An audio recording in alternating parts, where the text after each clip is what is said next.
თბილისის მერია ბეთანიის ზამთრის კურორტის მასშტაბურ განახლებას გეგმავს. სამუშაოები რამდენიმე თვეში დაიწყება და მალე სათხილამურო სპორტის მოყვარულები ბეთანიის ზამთრის კურორტზე სრიალს წლის 4-ვე სეზონზე შეძლებენ. მასშტაბური პროექტი დღეს დედაქალაქის მერმა და თბილისის მერობის კანდიდატმა ბეთანიიდან დაანონსა.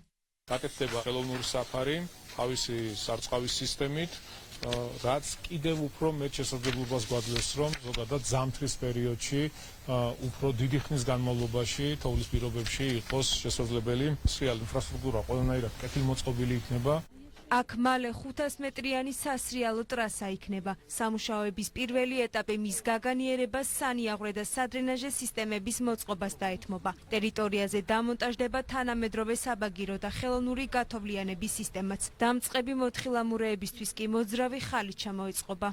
ადგილობრივი მოსახლეობისთვისაც ეს მნიშვნელოვანია ეკონომიკური აქტივობა ამ კუთხით და ასევე მე გამოვყოფდი სკოლის ასაკის ბავშვებს, რომლებიც საკმაოდ აქტიურად იქნებიან დარწმუნებული ვარ ჩართულები.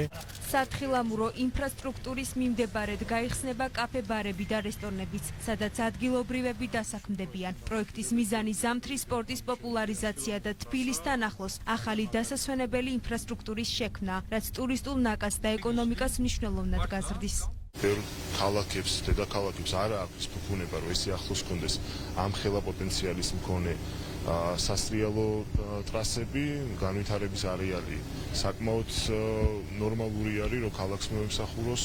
ბეთანიის ზამთრის კურორტი ვიზიტორებს წლის 4-ვე სეზონზე მიიღებს. სტუმრებს ბეთანია ზამთარში სათხილამურო ტრასებით, თბილ სეზონებზე კი მრავალფეროვანი სპორტული და გასართობი აქტივობებით უმასპინძლებს.